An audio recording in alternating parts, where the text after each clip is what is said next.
Những người tu lâu có điển rút bộ đầu.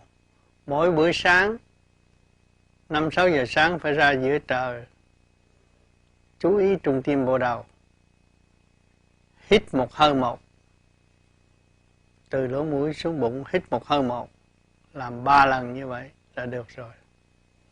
Cái bộ óc sẽ được thanh nhẹ.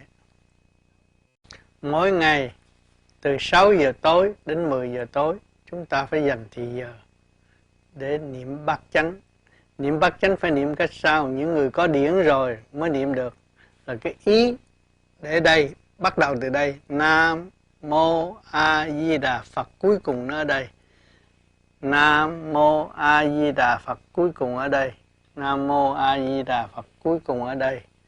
Rồi đi tới lần Nam Mô A Di Đà Phật, cuối cùng ở đây. Nam Mô A Di Đà Phật, cuối cùng ở đây. Nam Mô A Di Đà Phật, cuối cùng đằng sau này. Cái này là kêu bằng hiệp tích. Nam Mô A Di Đà Phật tới thần, trung tim cái thần. Cứ niệm như vậy 3 lần. Nhắm mắt niệm. Tôi niệm thực tập cho các bạn coi. Những người có điển niệm thấy nó chạy rõ ràng. Càng niệm càng lâu, 8 điểm nó rõ rệt và nó sáng choang ra. Con người mới kiểm soát được. Ngày nay mình không có làm gì bậy bạ. Luồng điển thông, thay vì luồng điển nghẹt là không được. Niệm tới 2-3 chỗ là nó ngưng, đó là nghẹt.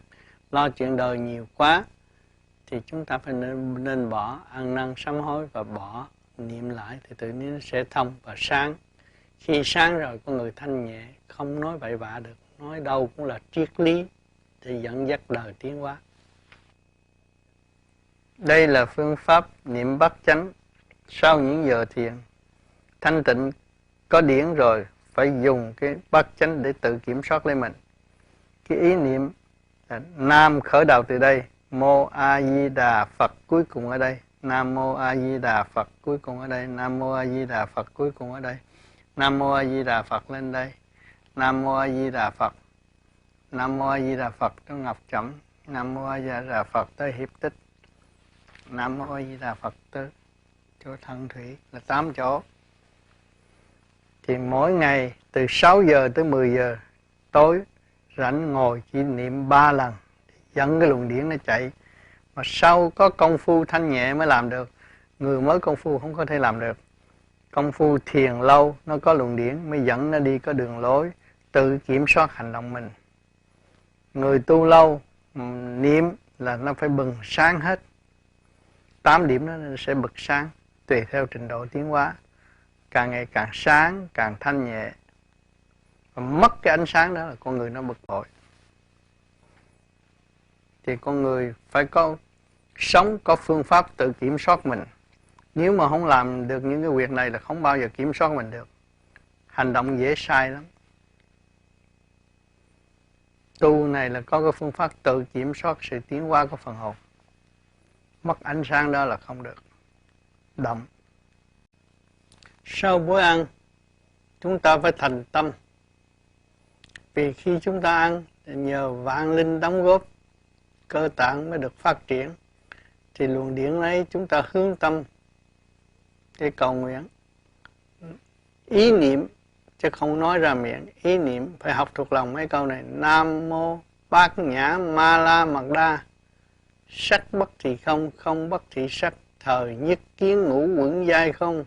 Thọ tưởng hình thức diệt phục như thị độ nhất thiết khổ ách.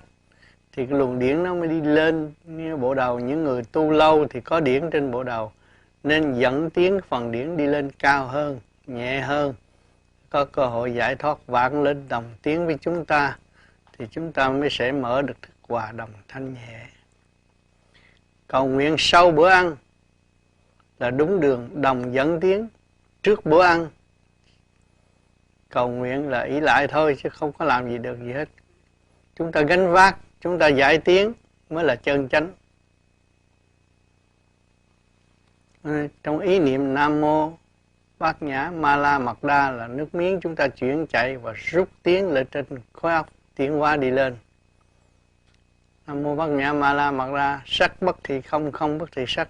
Nó đồng đẳng nhau, sắc cũng là không, không cũng là sắc. Thời nhất kiến ngũ quẩn giai không. Bộ đầu chúng ta không còn nữa, mới dẫn tiến lên cõi thanh nhẹ, vạn linh đồng tiến.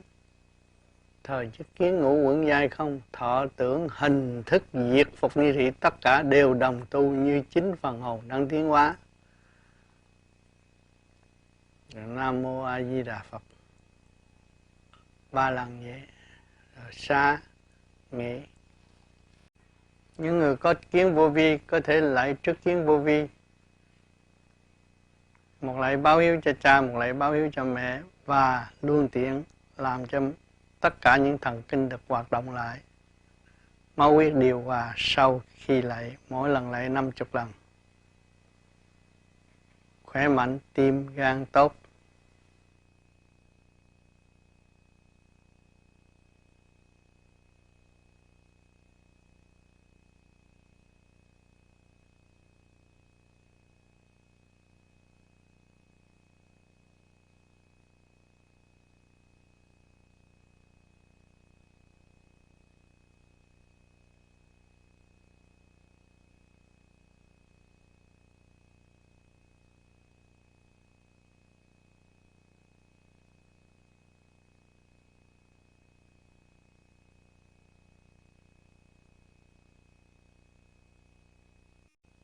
Đây là phương pháp trợ luân.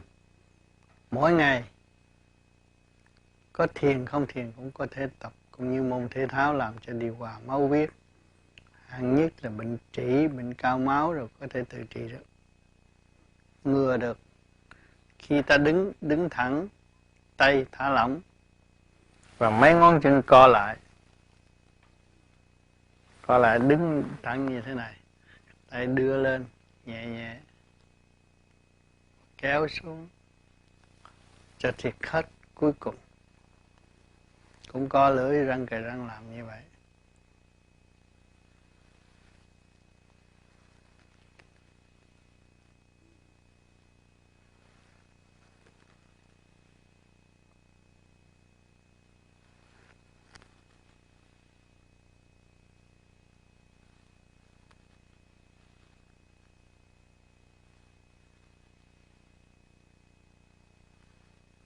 Một lần làm như vậy được 300 cái là rất tốt.